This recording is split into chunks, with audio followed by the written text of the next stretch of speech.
You're listening to the Adventure Sports Podcast. We talk with adventurers from around the globe to bring you the inspiration and motivation you need to get started in the outdoors or to keep you moving if you're already there. Now here's your host, Kurt Linville. Episode 1130, Alastair Humphreys Revisited. This episode is from 2019. Mason did the interview, and he was still in Denver, Colorado at the time. I think Alastair has been on the Adventure Sports Podcast a couple of times, and this is the first time that he appeared with us. And Alastair, if you don't know, an amazing adventurer. He's written several books about his adventures. Here are just a few. The Boy Who Biked the World, The Great Outdoors, The Doorstep Mile, Moods of Future Joys, Thunder and Sunshine, There Are Other Rivers, Grand Adventures, etc., etc., etc. Lots of books.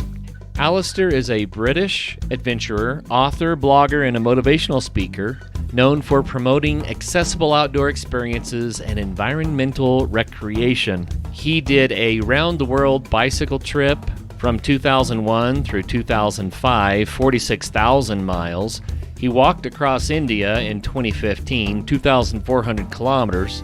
And he also has rode across the Atlantic Ocean. He's run at least 6 marathons in the Sahara Desert. He crossed Iceland on foot, but his more recent claim to fame has been encouraging people to have local adventures, micro-adventures, close to home, and I applaud that. So you're going to enjoy this episode.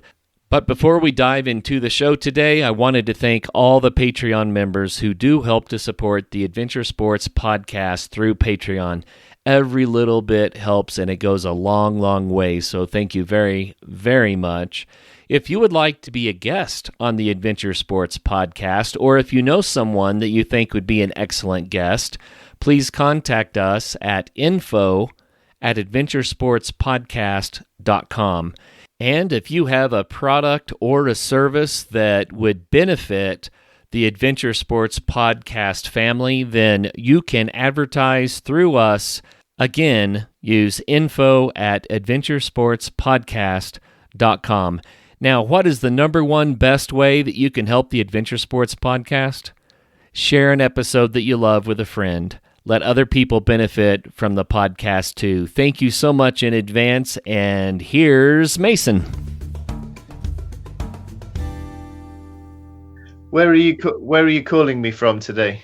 I'm supposed to ask you that question now. I'm coming from Denver, Colorado. That's home. Okay. Yeah. I briefly was there a year or so ago doing a talk. I did one talk in Boulder and then one talk in a very boring hotel in Denver, a flying visit. Oh, really? Wow. Well, was it just a speaking engagement? Yeah. So luckily I managed to tie together two companies into one plane trip, which was good. Oh, it was just a brief visit, but that's awesome, man. That's great. And so where are you coming from today? I'm in a little shed in my garden where I work. It's just outside London. How far? Well, about half an hour on the train, so not really in the wilderness, unfortunately, but it's quite a convenient place to be. And I have a nice post-it note in front of me now saying climb a tree, because on the first of every month I go and climb the same tree near to where I live, a big, huge old oak tree. And I'm doing it once a month throughout the year. And today, this is the first time there's going to be green leaves on it. So I'm really looking forward to that when we finish our talk. Oh, man, that's fantastic. Oh, gosh. So is that part of your micro-adventure campaign? Yeah, sort of. It's just I've realized that I like doing things that kind of measure out a year. Whether that's the seasons or once a month, and something like climbing a tree every month, you see how obviously the tree changes through the year, but also it's just a chance for me to think about how my last month went and think what I'm going to do the next month, and just be a bit more observant of time passing. Plus, I get to climb a tree like a kid. And I'm sure that doesn't take too much time either. Well, exactly. It's literally. It's about 5 minutes to my house. I climb the tree, sit there for 5-10 minutes and come home. And it's becoming a genuine highlight of my year now. I climb to the same point each time and take a photo in the same place. You can see how the tree is changing. So it's a nice progression through the year. I have a mountain right behind my house, and I know we're going to talk about it, but I love the micro adventures. We interview a lot of people from the UK on this show. Almost every single one of them mentions the word micro adventures. Oh, really? Yes. Well, I need to start trademarking this and making some cash. Another revenue stream right there, man. You copyright infringement. But I'm not sure that's quite the spirit of the game, is right, it? Right. Not suing people's ass. What I love about it is that these activities like that, you just kind of, in the busyness and how serious life is, you just kind of neglect little things like that. Like, I can't possibly take time away from all these meetings to go climb a freaking tree. There's, you know what I mean? That seems so. Can you imagine opening up some businessman's journal to see that pinned down? Yes, yeah. It's but perfect. actually, it's the people who think that they are too busy to do that who actually need to do it the most, isn't it? They're the people for whom it could be a real, genuine, transformative experience. There's a small hill behind our house. It climbs maybe 1,000 feet, maybe 800 feet in a couple miles. And my friend's a financial advisor downtown, and his job sounds terrible to me. I mean, it sounds like just meeting with rich people all day and, kissing their butts all day. And we go and climb this, and we see deer and elk, and we see the white-capped mountains all behind Denver. And it's right outside. I mean, it's in town, but it had been so long since he'd done something like that. It felt like we were, trekking in the Himalayas. It was awesome. Nice. That was just last week. So. Oh, nice. Oh, it's incredible. It's nice to try and build up the habit of those things as a way for a chance to hang out regularly as well, isn't it? Absolutely. So, man, I don't even know where to start. I want to say thank you, first of all. Your first bike trip inspired me to do my first, which was cool. 3 months now, 3 months long. It was Alaska to Florida, just over a summer over a year in university, and my best friend and I, and man, it kicked off this entirely different trajectory in life I never expected, leading, to this podcast and a number of other things. So thanks for your influence in that. Oh, nice. When I cycled up America, I found it so hard to decide which route to take, because you go up the west coast, you go up the east coast, you go up the middle. It's like being in 3 completely different worlds. So I like did you go diagonally across? Yes, straight diagonally. I'm just right across from one corner to the other. Did you go through Oklahoma or? We went through Montana, Nebraska, Kansas, Missouri, Arkansas, and then a little bit into Wyoming, and just kind of zigzagged our way down, seeing interesting points. But it started with you and this other 2 guys. You might know their names. They were in school, and they decided to go from the magnetic North Pole to the magnetic South Pole without engines.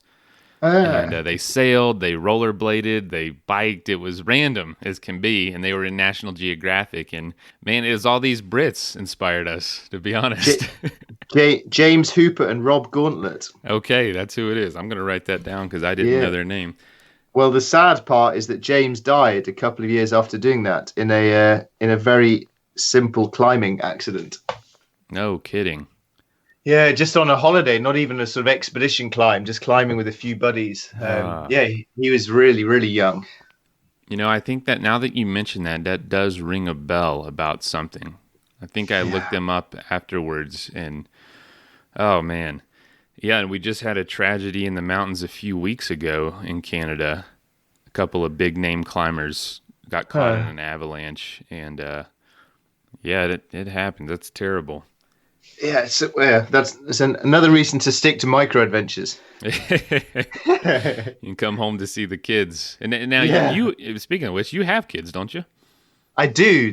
I've had them entirely removed from my internet adventure life for many years. Is that intentional then? It has been, yeah. Just trying to make your career out of the internet is such a weird thing to do, and and building a brand around yourself, and to some extent having to sort of show off about yourself, and I have to be very careful not to start believing my own BS. So I've been, for various reasons, I really wanted to separate my real life from my adventure online life. So I kept them very separate for that. The recent book that I've written is the first time I start to talk about being a dad and the challenges of trying to combine being a good dad with being an adventurous free spirit, and the sometimes the seeming incompatibility of the two things. So it has been something that I kept away from the internet, but I've started to think, wow, actually this could be a useful conversation to talk to people about. The swirl of, balancing who I think I am based on these trips I've done versus who I'm going to have to be now, that's been a really interesting thought process. And I'd love to hear from someone who's been down that road before. And we do talk to a lot of guests that are going through that life transition now. But is there anything you want to speak to that? Yeah, well, I thought I could have it all. So my theory was that I could be this cool, exciting adventure guy who was continually off in the wilderness, and also be this brilliant modern dad who was at home all the time. I hadn't quite figured out the contradictions between those two things, and I certainly hugely underestimated the impact it would have on me. And I think because my adventure life has in many ways become my life, it feels very much my identity and who I am. When I stopped doing a lot of that stuff because I was becoming a dad, then I really felt a huge loss of identity, and really spent a long time struggling to figure out, okay, if I'm not that anymore, then what am I? Who am I? So and the micro adventures was one of my main ways of trying to figure out how I could still try and live adventurously, but also domestically. I think, well, you're in for a big shock, that's for sure. I'm prepared for the worst. Yeah. Well, no. Hope for the best. I mean, it's been without a doubt the greatest adventure of my life. But it certainly gets in the way of big adventure plans. Or you take them with you, depending on your choice of life. But in my case, it's certainly got in the way of big adventures. And then you just have to start looking differently at adventure. Interesting. Because I've read a lot of your stuff and your blog and some things you've written. You enjoy having those two different lives, like life in London and life on the road and adventure, correct? Yes, exactly. So you haven't intentionally integrated the two. Yeah, I enjoy the different sides of life. Also, my wife, she only enjoys one of the sides of life. She thinks the adventure and sleeping in a tent is a stupid thing to do. So she doesn't go camping or anything? No, she's got more sense. Oh, man. I'm so glad you said that. That's interesting that, the pinnacle of the adventure world in a lot of ways, you're a big figure in that, has chosen that something like that. Yeah, there's a heck of a lot more to life than going on an adventure, that's for sure. So I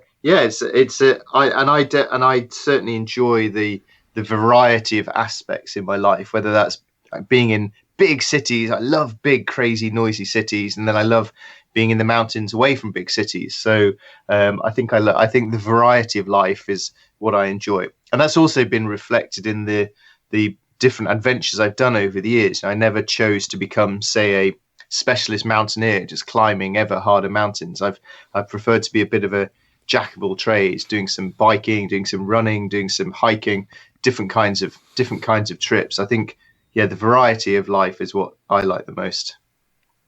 Do you think it's different for somebody who's only had micro adventures to have that same sense of true adventure like you've had? I mean, I'm going to go into more detail in the intro of this about your background, because I know you have a billion accolades we could talk about. But, you have those huge year-long, multi-year-long experiences, and now you have micro adventures to sip on, to experience. How do you think it'd be different for somebody who's never had that big experience to start it all off? Well, I think micro adventures have been a brilliant part of life for lots of people. And there's, a lot of the joy I've had from the big journeys you can get from cycling for a weekend or hiking for a weekend or camping out for a couple of nights. So a huge percentage of the benefits of adventure you can squeeze in around the margins of real life. And I've been really trying to champion that. However, there's no doubt that can't compare really to this sense of enormity of, say, being on the road for 4 years non-stop, or being in a little rowing boat 1,000 miles from land in a storm in the middle of the Atlantic Ocean. There's a sense of epicness and scale to that you can't get in small things. But and so I'm endlessly grateful for having had those opportunities and seized the opportunities to do those big trips.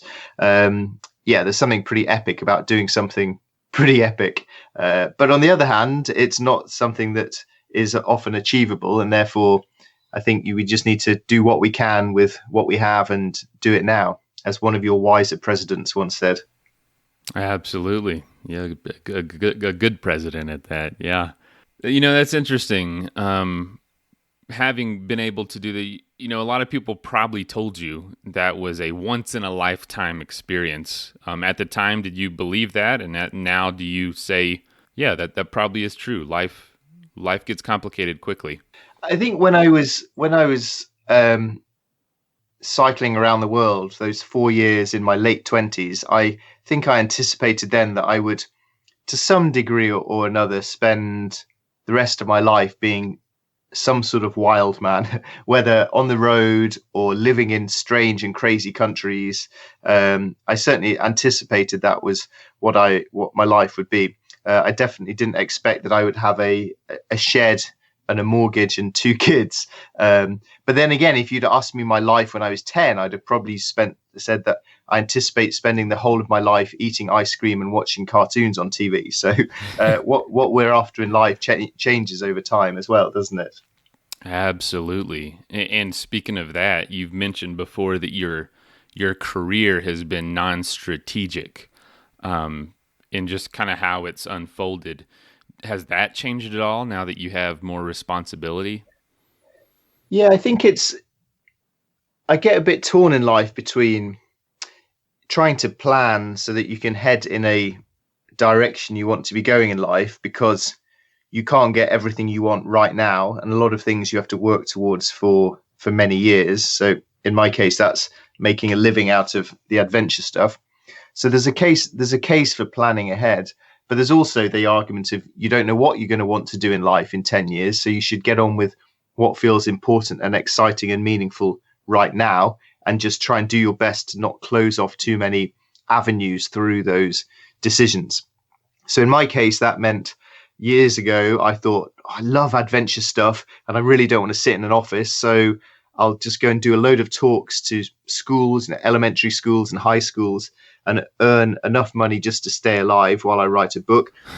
Right. Because that's what I want to do right now with my life. And then that has progressed from doing school talks and writing magazine articles to now just making my whole living out of doing adventure stuff, but with the slight pressure now that I need to pay for a mortgage and middle age, my first ever prescription reading glasses. So yeah, your needs change.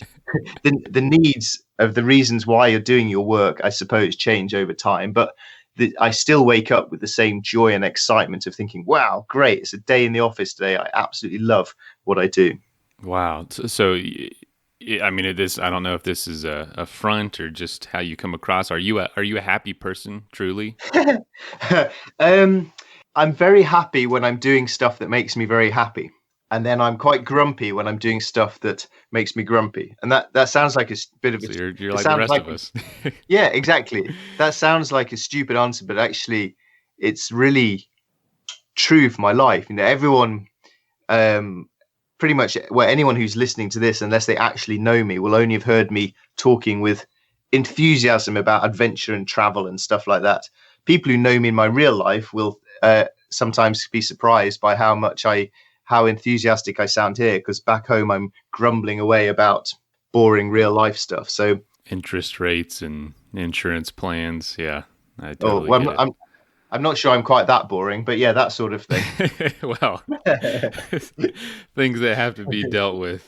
Yes. One of the best things I did, but I did it years too late, was spending money on a accountant rather than trying to do all that complicated stuff myself. So now I just pay her what she asks me to pay her, and I pay the government what she tells me to pay the government, and I trust her, and it's freed up my brain and so many happiness percentage points. Thankfully, my wife is not so phobic of all these responsible things, so she's able to handle a lot of that. And man, the value of having a partner that can fill those gaps is unbelievable. You know, you're building this, or you've built this career. It's kind of like all on your shoulders. Do you ever feel like, have you ever wanted to throw in the towel and say, this is just too hard? Or has it been a steady, consistent climb for you? Because it's hard to tell for us, you know what I mean? You're the one that's going through it all. I guess, for quite a few years, like anyone starting out, I had a lot of worries about money and crikey, is it possible to earn enough money from talking about myself to make this viable? Can I make this work? Can I make it work? And it's become a great relief now that I've got to a nicely happy, sustainable point whereby I'm pretty sure that as long as I keep doing this, I can pay the bills. And that's great. That's a huge relief. Every so often, though, I think, wow, I've been doing the same thing for about 20 years now. Maybe it's time to go and become a carpenter or a fireman or something like that. So every so often I consider that I should go and do a big change. But then the trouble is I can never think of anything that is so much fun and requires so little actual hard work as what I'm doing now. And therefore I just keep doing what I'm doing. And the third aspect of me thinking that is a serious one, in that it's like the old story of the golden goose. I'm the golden goose of my life and my business. So in order for me to have a living, I need to keep doing interesting stuff and writing and talking about it. And that means that when I'm 60, I might have to go and sleep in a tent on some mountainside when I'd much rather be sitting on the sofa watching TV. So I'm conscious that I'm kind of playing a young man's game with no exit strategy. It's like a beautiful bartender that begins to age. So sometimes a younger, prettier person is going to step in one day and kick you out of your job. Yeah, exactly. Well, I've started to do quite a few bits of work for different brands now, so making films for them or stuff like that. And I just had my first rejection this year on the grounds of I don't appeal to millennials. Which is what was that about? It was some brand wanted to showcase their product, and they decided that if I was doing it, that wouldn't appeal to millennials. So that was my first wake-up call that I'm getting old. Wow, man. That is funny you say that. We had some young guys on the show a couple weeks ago, and we heard from all these high school and college kids saying, wow, it was so refreshing to have a young person on the show. And I'm thinking, hey, I'm not old. Like, what are you talking about? I'm still young. But I'm like, yeah, to them, we're talking to a bunch of mid-30s, maybe early 40s year olds. And to me, that's not old. But, to them, it seems like a lifetime away. Yeah. I'm sorry. How did that rejection feel? I think I'm too old to care about things like that. But it did make me realize what you're just saying, that the sort of people who are interested in the stuff I talk about, I think a large number of them have grown up with me. They've started reading my stuff when I was cycling around the world, and then I've got older as they've got older. And it did make me think, I wonder whether 18 to 25-year-olds have much interest in what I say, and if not, does that matter, or should I try and change? And pretty much the answer I came up with is what I always come up with, and I'm not sure if that's because it's a good answer or it's because I'm lazy. But the answer was, I think I just need to keep doing what I do it do it for the reasons that feel important to me, not for other people's reasons. Keep doing it as well as I possibly can, and then hopefully everything will work out all right. And generally, when I've stuck to that policy, things have gone well. The times when I've tried to chase fame or fortune are when it generally doesn't go so well, and I end up hating myself.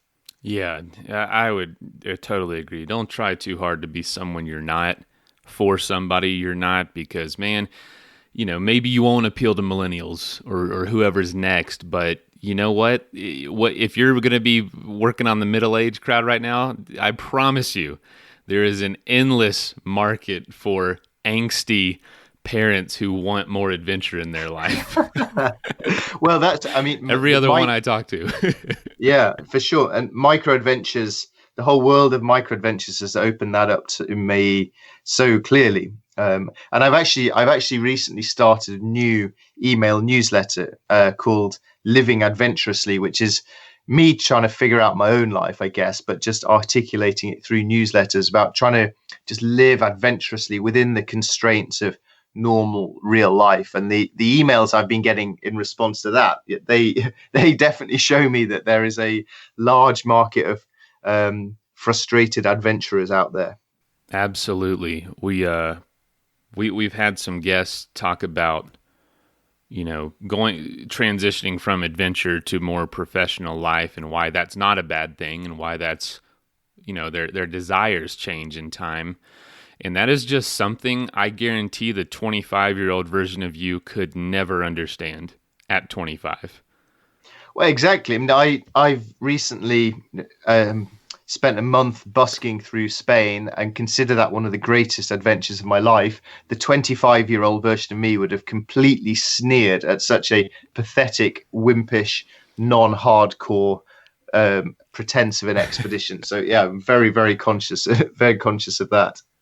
That's funny. So with not appealing to millennials, however, you're pretty active on social media. How has social media changed what you do? Well, it's a little vague. I realize. No, it's not. It's not vague at all. The internet has completely facilitated me turning my hobby into my job, and I started my blog. Although it wasn't called a blog then, I started it in the year 2001. So I've seen a lot of transition periods for how people use the internet, and social media coming in, say, the last 10 years has for me had a lot of advantages and disadvantages. The chief disadvantage in my mind is the complete race to the bottom in terms of shorter attention spans, less challenging articles, easier things to write, just a dumbing down of stories. I find that frustrating. And yet the good side of it, of course, is there's this endless appetite for content and the potential to find your exact little niche of people. So I'm not going to appeal to 1 million people, but I perhaps appeal to thousands of people who are looking for exactly the same sort of stuff that I'm looking for. And in that sense, it's an absolute gem of a thing for making this choice of lifestyle viable. One of the main difficulties is to try to remember why I'm doing adventures, as in when I'm up on a hilltop, I should be out there because I want to do it, not just because it'll look great on Instagram. And the second aspect of it, which we touched on earlier, is I need to remember that social media is not real life, and I should not necessarily believe everything I see or even put on social media, and just keep myself grounded in reality a little bit more. Is that something you struggle with? No, it's one of the reasons why I've chosen so vehemently to separate my real life from my internet life. There's huge amounts of things that I do in my life that it just never occurs to me to get out my phone and tweet about, and I'm really glad of that separation thing. So the only struggle comes really when I'm out doing something vaguely adventurous. That's when I'm starting to think, in the back of my mind, I'm thinking, hang on, this isn't just a bike ride. This is work, and then my brain starts worrying about, I should try and tell some sort of story about this, which is a bit annoying, but it's a heck of a lot better than most day jobs. I'm very aware of that. Wow, man. I didn't know that was an intentional thing for you, because I'll be honest, until I started researching for this interview, I did not know you were married and had kids. Well, yeah, I mean, I've deliberately kept them completely apart, really, just for some sort of sanity thing. And actually, how do they feel about it? They feel fine. Yeah, it's my wife doesn't write about me on her office LinkedIn page, so I don't think and I don't feel too sad about that. The change for me really was a couple of things. One was I was noticing increasing numbers of people yearning to do adventures, yearning for micro adventure stuff, that sort of thing, but struggling because of the constraints of real life, of family commitments essentially. And I realized that I was in a position to try and perhaps help these people by talking about that, and yet I never had chosen to do so. And the second part was as I was writing my book about Spain, which was, on the one hand, it's a simple adventure story of busking through Spain with no money, but to leave it as only that was missing out a huge part of why I did the trip and why it was important to me, which was as a way of me trying to try and resolve a lot of these conflicts and dilemmas and being pulled in lots of directions that I was facing in my own life. And that trip was a way of me trying to consolidate it all and sort my head out and accept that middle age had fully arrived. And so writing that in the book forced me really to think, right, well, I just need to now tell the world about this sort of stuff. And what I have to do now is make sure that I keep a separation in my head from work and real life still. What is busking? I'm not familiar with that term. Oh, sorry, busking. Busking is when you stand up in the street and play a musical instrument and someone gives you money. Oh, so like panhandling or like a street performers, we call it. Yeah, exactly. Yeah, wow. Yeah. I didn't know that. So what did you do? Okay, well, that's interesting. I need to translate this for my that American might be brethren. A term. I definitely know people that do that. I just never heard that term before. Okay, Yeah. So I decided. So my favorite travel book from about a guy 80 years ago walked through Spain playing his violin, and I've always loved that book and wanted to do it, but I can't play the violin, and the idea of performing in public terrifies me. It's like one of my deepest fears, up there with karaoke. So I decided that as a way of trying to, again, change the way I look at what adventure means to me, rather than just going off to do some tough guy adventure thing, what I should really do was something that really scared me and really was filled with risk and the chance of failure, which was to go and busk, to play my violin through Spain for a month, and to make it spicy, to do it without a wallet or a credit card and only surviving from the money I earned from my very, very bad violin playing. So you can't play. No, Did people pay you to stop playing? Well, yeah, I am that kind of. I'm as bad as that is what you'd expect. I'm really, I did 7 months of lessons before I set off, which for the violin is really not very much practice at all. So I could play 5 songs of about 20 seconds each. And they were very, very, very, very bad indeed. People would walk down the street in Spain looking at me with this strange look on their face of, what on earth are you doing? You're clearly not from Spain. So what are you doing in our country playing this terrible attempt at music? It was very, very embarrassing, nerve-wracking, but quite amusing experience. That had to be terrifying. Yeah, exactly. And I find it really interesting how standing up and playing a musical instrument in a little village in Spain, to many people sounds as scary as getting on a bike and cycling across a continent, if not more so. And it really gets into the heart of the stuff that so often stops us doing the adventures we want to do, which isn't the practical constraints of not having a good backpack. It's more the fears and worries and what will people think about me, or people like me shouldn't be doing this. I'm a grown man. I should be doing a spreadsheet or something. These inner fears and vulnerabilities that stop us doing so much stuff. That I think was at the heart of this hike through Spain. I wasn't aware that. I mean, I read that you did that, but I didn't take the time to look up the word because I wanted to ask you.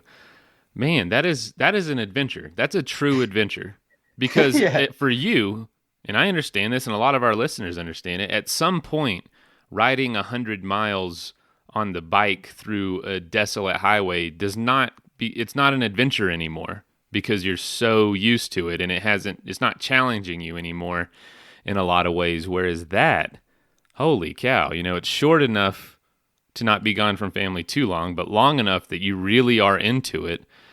And you're doing something every day that's so uncomfortable, but you have to do it to continue. You don't have another way of continuing because you don't have any money. That's hilarious. Yeah. Well, an interesting part of it was, I walked 500 miles from the north coast of Spain to Madrid, and I slept out every night because obviously I could never afford a hotel. But so conventionally, walking 500 miles and sleeping out every night, conventionally, that would be what people consider an adventure. Absolutely. But I noticed that none of that crossed my mind until the first day when I was in Spain, and I opened the map for the first time, thought, right, I've got a walk to do. It had not even crossed my mind. And that's exactly as you say, because that's easy for me. I've done that many times in my life, and my brain was totally filled instead with the thought of having to stand up in a quiet, beautiful little village square and play to try and earn €1 to buy a loaf of bread. So yeah, I think the things that we do as adventurous people, I think it's interesting for us to ask ourselves, is this still adventurous, or am I actually just stuck in a different sort of rut and in a different sort of comfort zone? Were you ever standing out there with the violin screeching in your ear, and you look around as a 40-year-old man and say, what the hell am I doing out here? Yeah, and that was one of the main reasons I did it. And I was a 39-year-old man, so I was on the cusp. My apologies. But it's an important point, because I was approaching 40, and I was worried about the best years of my life being behind me and all that sort of classic midlife crisis stuff. And so yeah, a lot of the whole trip was me asking, what the heck am I doing? And then specifically, standing in a square looking like an absolute idiot was so embarrassing. But that was kind of the reason I wanted to do it, just to try and shake off the shackles a bit and be a bit more liberated with life. And so did it do that? Oh, it was absolutely wonderful. When the first day I thought this is a disaster, and then eventually this kind old gentleman handed me €1. I earned some money on my very first day, and it was the most thrilling way I've ever earned money. It was incredible. And from then on, the whole month was just completely filled with joy and excitement, and thinking, wow, this is exactly what I'm looking for in my life. It's adventurous, but in a different way to what I've done before. It's really challenging me, but in a fresh way. And it's because I was earning so little money, I'm also living incredibly simply, the simplest food. And then all I have to do every day is walk 20, 25 miles and find a hill to sleep on at night.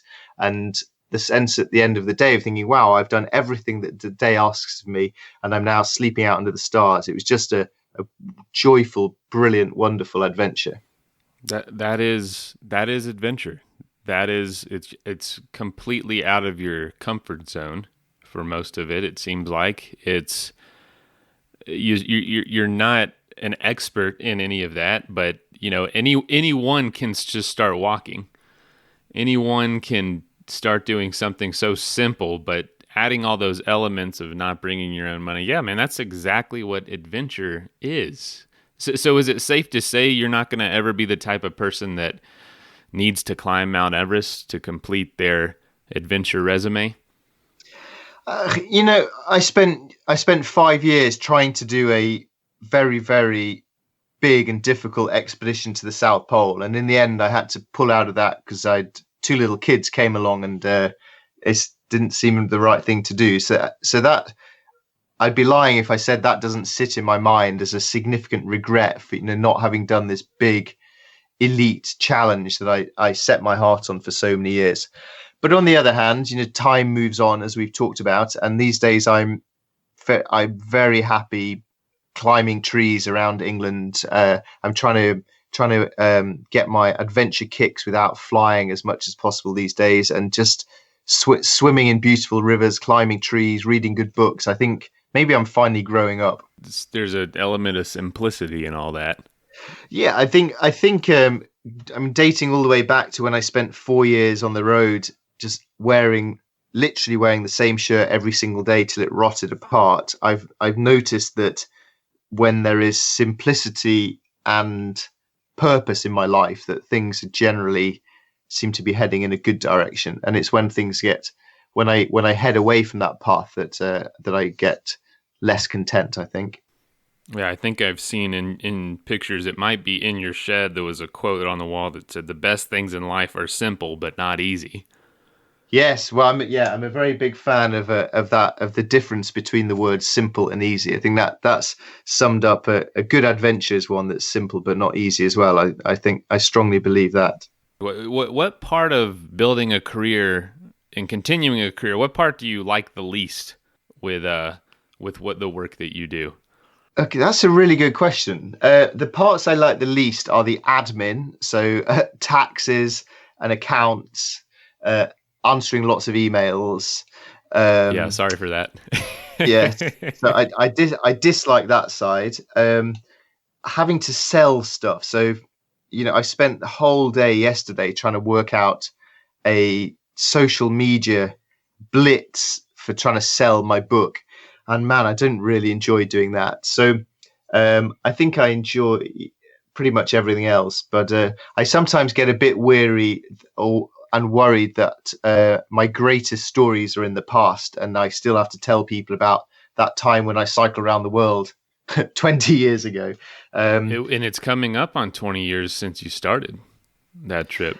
I mean, it's a few years from now, but it's 18 years now. This summer will be 18 years. Wow. Gosh, so that means I've been talking about cycling around the world for lots more times than I actually do it. I feel a bit like the rock star who goes on stage and has to keep the crowd happy with his greatest hit because no one really cares about his artistic new album.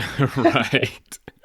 Right. That's fascinating because there's definitely a stigma of like living in the past and all that, but it's such it's so amazing out there, and the things you've seen are so incredible. It's hard not to spend a lifetime talking about it because that's almost how long it takes to process the whole thing.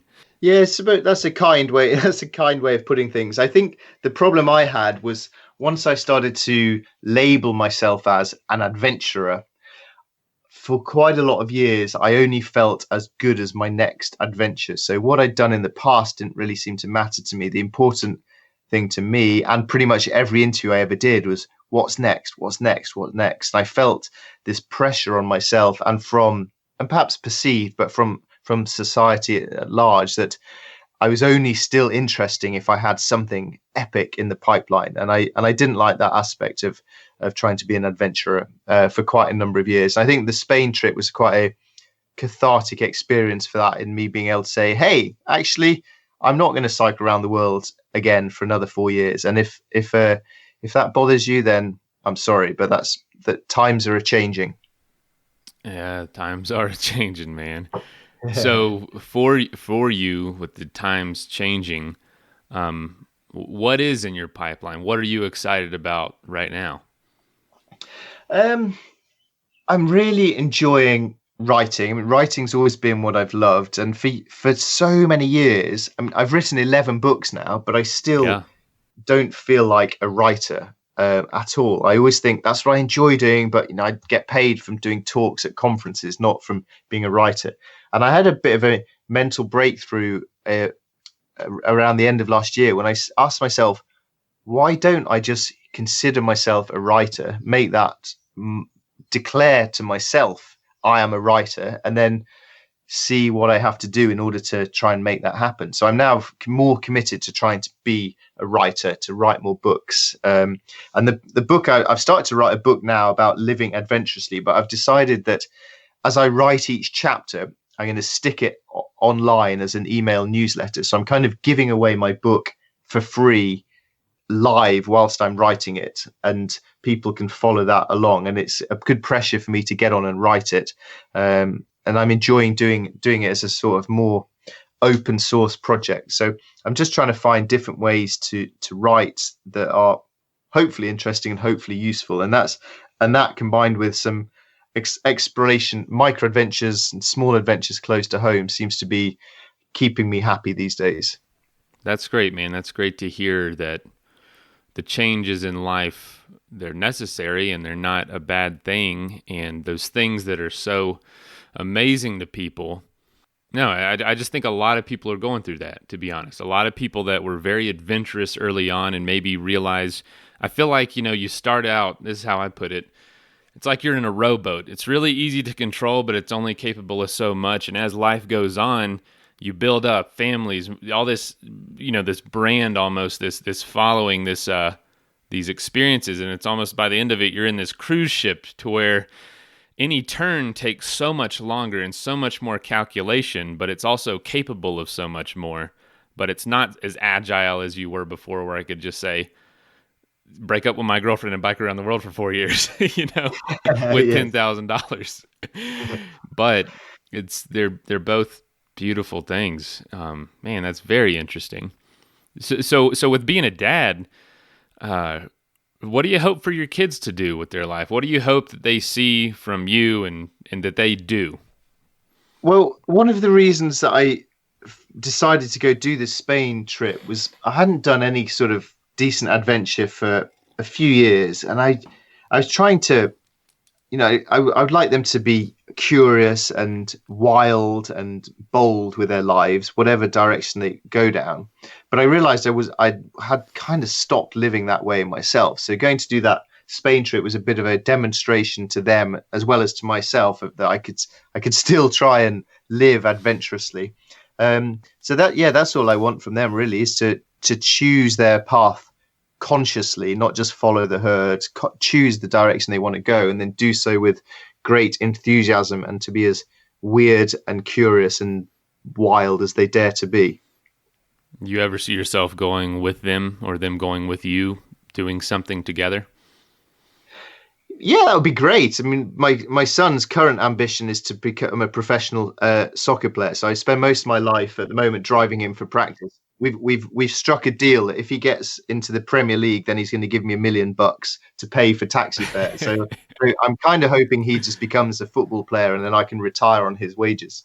Hey, wouldn't that be nice? And isn't that the dream of every young boy and girl to be something huge like that? Which I think is where it starts. Yeah, exactly. And then, in reality, given that the poor kid has got my sporting genes, I'm pretty sure he's not going to be a professional athlete. And all I hope then is that when that crushing disappointment settles in, he doesn't settle down for a boring life of mediocrity, but instead sets off on some other crazy, ambitious dream and sees what direction that takes him in. Yeah. I will say on the really hard days, that boring life of mediocrity does sound pretty appealing sometimes. Oh, there's a huge amounts to it that there's a lot of good things to it. The main thing I would urge is that it is done by choice. You're choosing, right, I want to do this for whatever stability, happiness, blah, blah, blah. But making it an actual conscious choice, I think, is a really important part of what I think you've got to choose the direction as much as you're able to do so. You look at someone's life and see, man, I would love that stability. I would love just to look forward to cooking out with the family this weekend rather than trying to, do so many interviews or so many speaking engagements or write this much of the book and just let someone else essentially pay my bills for me. But yeah, a lot of the people don't choose that and they feel stuck in that, which it's all, I guess, relative. Yeah, exactly. And I've certainly learned over the last number of years to not make the mistake of judging someone's life by what you see from the outside of it. So, I'm sure there's times in everyone's life where they're wishing I could do this, I wish I could do that. But I think you're on a pretty good path. And you've got the biggest adventure of all coming up, becoming a dad. You've got some adventures ahead of you. Yeah, man. And I will say something about it seems so common. Like, it's not an adventure. Everybody does this. Did you feel that way? let's just say I spectacularly underestimated it. Oh, I feel that I'm going to be in for it then. Oh Yeah, man. get some sleep. Oh gosh. Oh gosh. No, no, we already struggle with that. Okay, the only bit of sensible I have no sensible advice to offer anyone on this subject, except one thing I began a week before my son was born was a website called Mail Diary. And you get an email from them every day or every week, whatever you want, and you just reply with a couple of lines and it forms a diary. And when you first do it, it's not that interesting, but I've been doing it most days for about a decade now, and that's built up into a huge treasure trove. So like anything, you start with something small, do it regularly, and it turns into something big and meaningful in the long run. So yeah, I'd sign up for that if I was you. That's a great idea. That's wonderful. So speaking of which, how can listeners learn more about you and your most recent projects, your book? Just go ahead and plug that. Okay, so what I would love people to do, one is to buy my new book, or listen to the audio book. It's called My Midsummer Morning, and it's on all the usual places you can get books.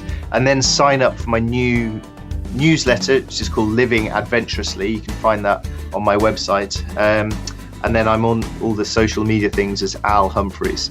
Perfect. Well, any parting words of wisdom? I really appreciate you being on, by the way. I just think you need to go climb that hill behind your house and get some sleep in the next couple of weeks. That's my advice for life. That's a great place to start. All right, well, you got a tree to climb, and I don't want to take up more of your afternoon. Alastair, man, I really appreciate it. You've definitely been a huge inspiration in my story and my best friend's story, who just texted me, and it changed a lot about our lives and coming from that, our family's lives. So thank you. That's very nice to hear. That's very kind. I'll send you a photo from up my tree. Okay, sounds good, man. All right, well, have fun. Cheers, Mason. Thank you. See ya. Bye. Bye.